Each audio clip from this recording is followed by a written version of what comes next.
just a 10-minute walk from Rogers Arena. Eat, drink, and play at Greta Bar YVR. All right, let's bring him in.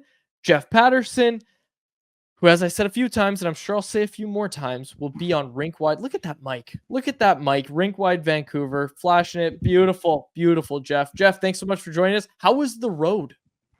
Yeah, the road was terrific. In fact, spending so much time around Harm, we're starting to dress alike now, which I think is a bit of a concern here. We're both going with burgundy today, although you're not that far off, Dave. At first, I thought we're all wearing the same, but I think you're kind of got some sort of roasted orange or burnt. Anyways, whatever. You look good with the Lions hat. Road was terrific. Nashville is a heck of a city for people that haven't had an opportunity. Put it on your list. People go to have fun. Everybody's in a good mood.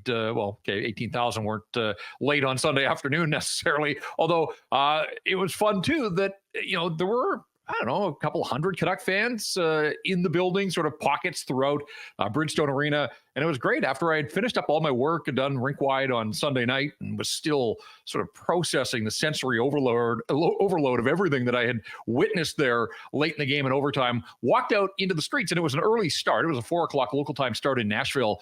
And so the game, even with overtime, I got out of the building around 9:30 or 10. And there were two guys in Canuck jerseys standing on the street corner as I was waiting to cross. And I just said, have any fun? And one of them knew, I guess, who I was. And so, we got into a pretty good conversation.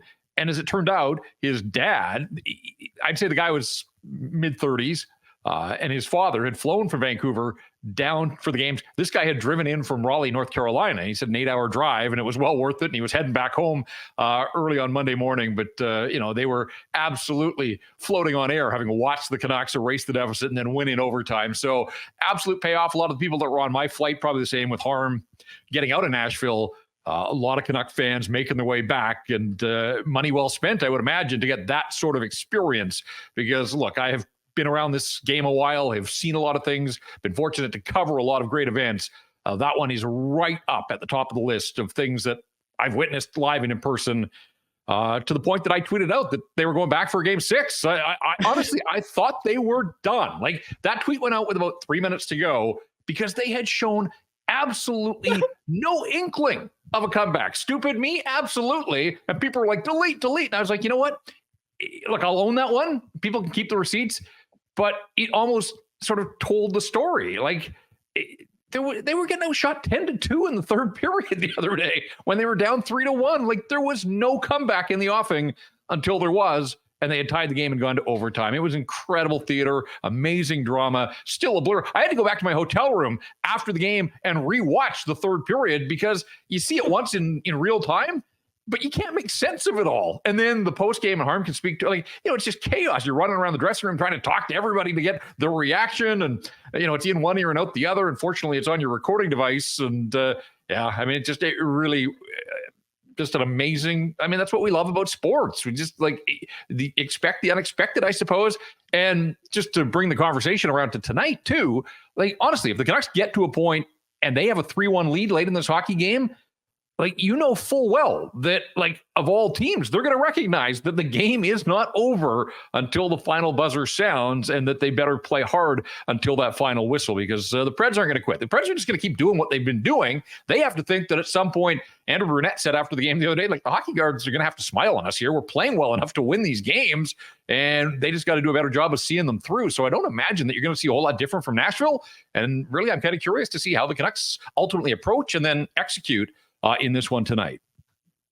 Any surprise with them? Well, we don't know for sure. They're keeping it kind of close to the chest here with who they're going with in net, but it looks like Artur Silovs, Irfan Gaffar, who co-hosted with me yesterday, reporting that it is Artur Silovs getting the crease for the Canucks night. If that happens, Jeff, any surprise with that decision? No, look, they told Artur Silovs he was playing on Saturday ahead of Sunday's start. And I think the same thing sort of applies here. I don't believe for a second that it's actually a game time decision. I think Rick Tocchet is sort of buying into this gamesmanship. And actually, I thought it was really interesting when Tocchet was asked, who's your starter today? And he said, game time. And then he said, I'd like to tell you, but I've been told it's playoff time and therefore it's a game time decision. So clearly the powers from above don't want Rick Tocchet tipping his hand, which I thought was interesting because he's been honest with us all season long. And that's what made Sunday so interesting in his pregame availability, where he wouldn't name a starting goaltender. And that's just something that we haven't seen from him.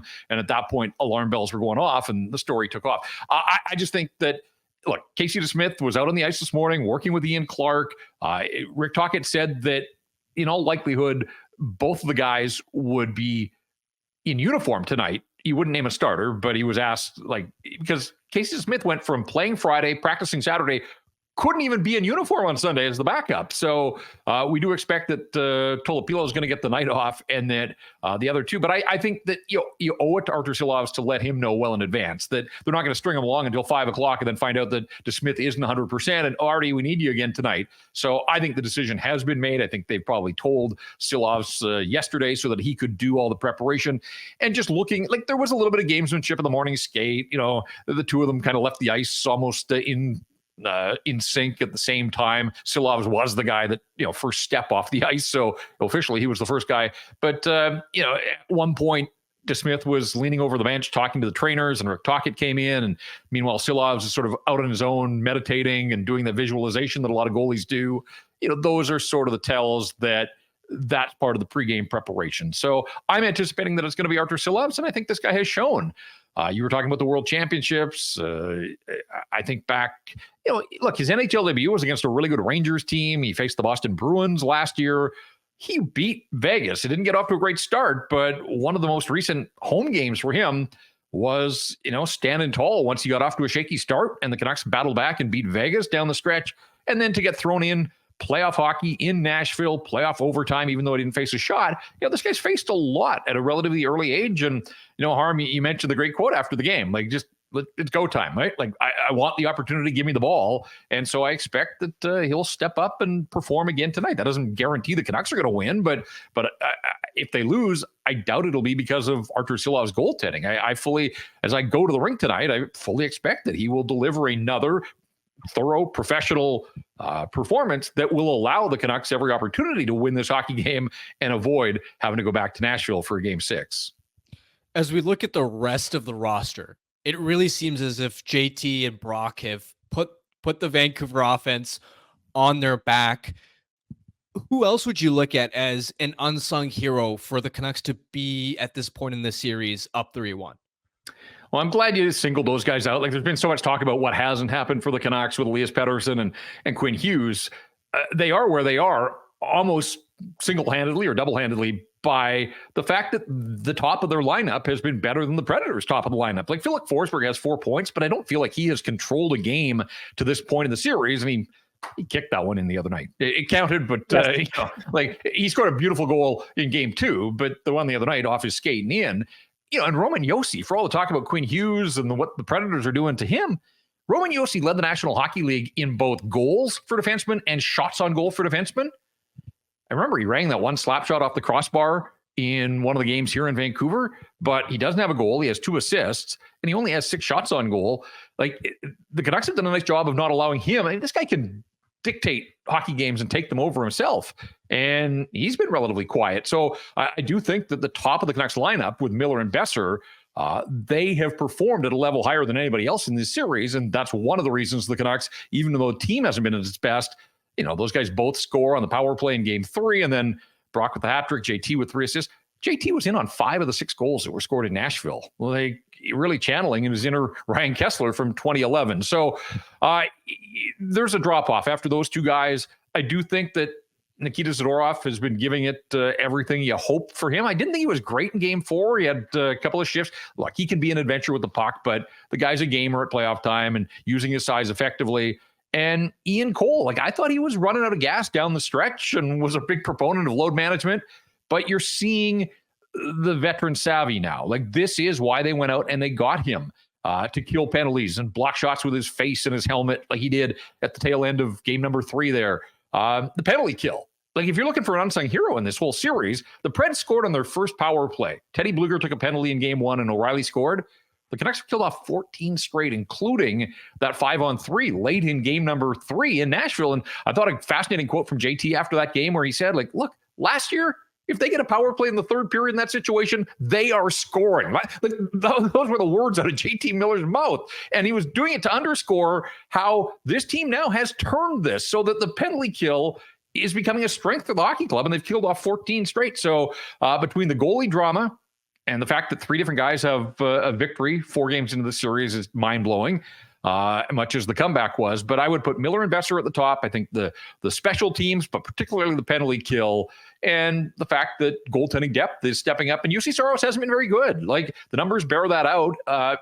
The overtime winner, there were breakdowns before him. They would love to stop there, but 2 6-on-5 goals. I thought he was swimming. He was down. He was kind of flailing about in his crease. He's not a big goaltender to begin with, and the Canucks were able to exploit some of that and take advantage. And so,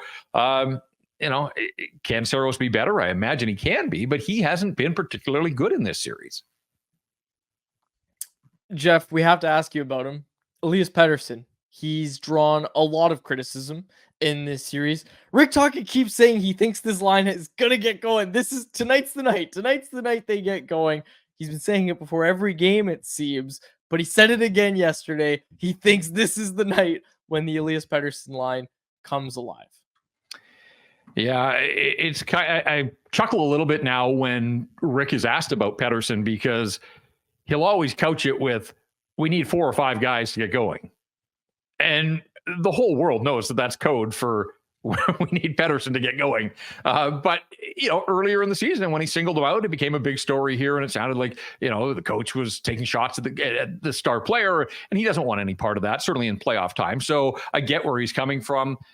Guys, it's getting hard to talk about because there isn't much of anything to cling to at this point. And I find it's going from bad to worse. And when he gets rolled the way that he did in that celebration after the 1-1 goal and just accepted it, like, I'm still having trouble with that. Like, I know that he's not going to drop his gloves and fight anybody. I didn't expect that, but it's playoff time. Like, just about anything goes. You get rolled, like, get up and push back, like, break up their party there. And, you're going to get back up. You're not going to be on your own, but that one was shocking to me. Just sort of how passive he was in that moment, as if, oh, no big deal. You guys can just steamroll me and whatever. He didn't let his play do his talking for him. Like, there wasn't like that fired him up, and the next shift he stick handled through all the Predators. Rick Tocchet loves his duos. It starts with JT and Brock, but I am starting to wonder about Höglander and Pettersson. It's not all Elias Pettersson. I mean, you look at him and 1 goal in 16 games. That's not good enough. You're looking for some flash points, and I know he got an assist on the game-tying goal the other day, but it's hard to watch. It's hard to make any sense of at this point. And quite frankly, the Vancouver Canucks have a 3-1 series lead, and this 89-point performer in the regular season has basically been AWOL, save for, I barely saw him in Nashville, aside from we saw him out for dinner with his parents.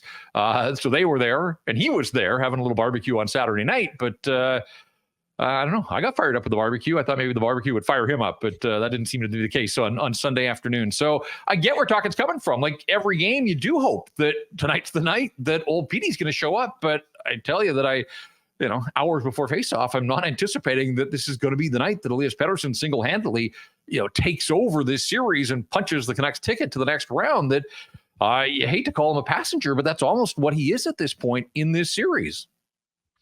It feels like the Canucks are probably going to need to play better at 5-on-5 than they did in games 3 and 4 against Nashville, and stringing a more consistent performance, not being on their heels as much. Why do you think they were playing so much of games 3 and 4 in their own end? And what do you think needs to change for them to dictate play a little bit better in game 5 on home ice? Yeah, game 3 with the 12 shots, like, it's nuts to think that they won that game, but they did have a 2-0 lead. And we know that that's kind of been the blueprint for the Canucks all season: get the lead and then defend. And they did that. And it looked like DeSmith might get a shutout until the late Luke Evangelista goal. And still, there was a frantic couple of minutes there at the end, but they won that hockey game. So it wasn't pretty, but I didn't have that big a deal with the way that they played, because they were dictating with the lead, and the power play was coming through for them. But on Sunday, I thought they were way too passive. You saw what happened when Quinn Hughes isn't at 100%. Like, he can't break the puck out, and really nobody else on that defense core can even touch what Quinn Hughes does. And so, I thought they spent way too much in their own zone. The Predators obviously turning up the heat. Guys like Kiefer Sherwood and Cole Smith and Mike McCarron and Mark Jankowski.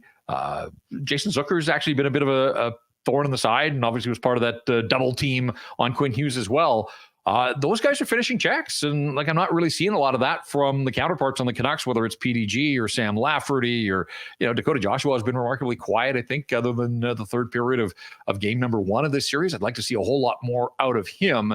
And so 5-on-5, this is crazy to me, guys, that when you look at what's happened in the last 3 games of this series, they lost game 2. Nikita Zadorov scored the only goal for the Canucks. Game 3, 2 power play goals. So games 2 and 3, no 5-on-5 goals from a forward. Game 4, Brock Besser opens the scoring off that set play. That was a 5-on-5 goal. And then they get the 2 6-on-5 goals. And so ignore overtime for a second, just for the point of this exercise, because the overtime goal is 5-on-5, and it was a beauty, and it obviously a huge goal for them. But if you go in the run of regulation play, the last 3 games, the Brock Besser goal off that faceoff in game 4 is the only goal from a Canuck forward at 5-on-5. The last 3 hockey games. Like, they are playing with fire that way, but they're finding enough in enough areas elsewhere. And again, I go back to the fact that the Predators haven't had anybody that's really risen above. They've had a couple of moments from a couple of guys, but as you sit here and say who's been the best Predator, like start to finish through this series, I don't think you can make a strong argument that it's been Philip Forsberg or Roman Josi. And if you had told me that before the series, 4 games in, that those guys have been okay, but not a whole lot better than that, then I'd say, hey, Canucks probably in full control of that series. So, we spend so much time focusing on the Canucks and what they're doing, but there are 2 teams out there, and maybe tonight's the night one of those Predator guys rises up and takes control of the hockey game. But Canucks have done a pretty good job of neutralizing them to this point, and I'm sure they want that to continue into game 5 this evening. Yeah, and even for Forsberg, you have to think with his miscue on the overtime goal, not switching with Ryan O'Reilly, you have to think he watched that and says, okay, I need to do something about this. Our season cannot end tonight. So yeah, as much as it's a great story for the Canucks to clinch tonight, they don't want their season to end, and that's what they're fighting for tonight. So it'll be an interesting game for sure. And like I said, you will be on rink wide after the game. One more for me, Jeff. Just one more if you have some time. I wanted to ask you about Quinn Hughes because you wrote about it today in Scenes for Morning Skate. You mentioned Zucker with the sandwich hit there, and we saw Hughes get shaken up, and he was off at the bench, kind of bent over, missed a shift or 2, I think. He said he's feeling fine, and he even gave them credit today. Like, he just said they're doing their job. He's not complaining about getting hit. What did you think of all that, and what did you hear from Quinn Hughes today? I thought he was in remarkably good spirits, and it's funny, and I don't know about you, Harm, but like I talked to him before game 3 in Nashville, and then just the other storylines started to present themselves, and I didn't talk to him after practice on Saturday, and then game 4 comes along, and you've got the goaltending drama, you've got Besser with a hat trick, you've got Lindholm as the overtime hero. There were so many guys to talk to. I didn't talk to the captain after one of the greatest comeback victories in franchise history.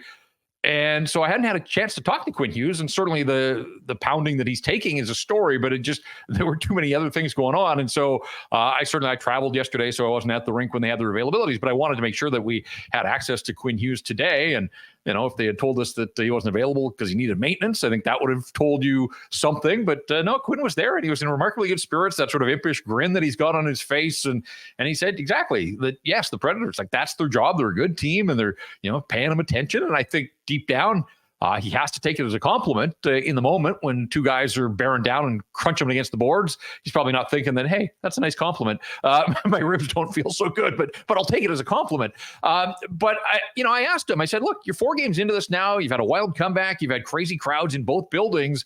Like, for the guys in this locker room, and remember, before the series, this was a massive storyline. So many guys just had the bubble as a baseline.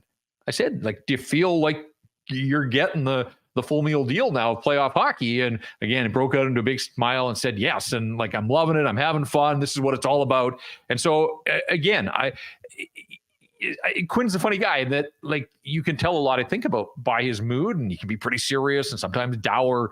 But on a day that his brother was nominated for Rookie of the Year in the National Hockey League, smiles for Quinn Hughes, who I do think deep down is relishing the opportunity to play the highest stakes hockey that he's had the chance to play in his brief time in the National Hockey League. So he says he's in a good mood and good place let's see if that body is willing to allow him to do Quinn Hughes things, because you saw on that spin move away from Gus Nyquist, there's still that magic there that he can summon enough to help the Vancouver Canucks come all the way back to beat the Predators the other night. Yeah, I'm just hoping Gus Nyquist made the flight to Vancouver. I was assuming he was still sliding somewhere in Bridgestone Arena. He's still sliding to this day. Jeff, thanks so much for joining us. We really appreciate it. And folks, you can listen to Jeff and his co-host, Irf, tonight. Irf Ungafar. Yep, it's Irf Ungafar. Will be joining Jeff on Rinkwide. You can catch him live like you do our YouTube show and join in the YouTube live chat as well. Jeff, thanks so much for doing this. All right, guys.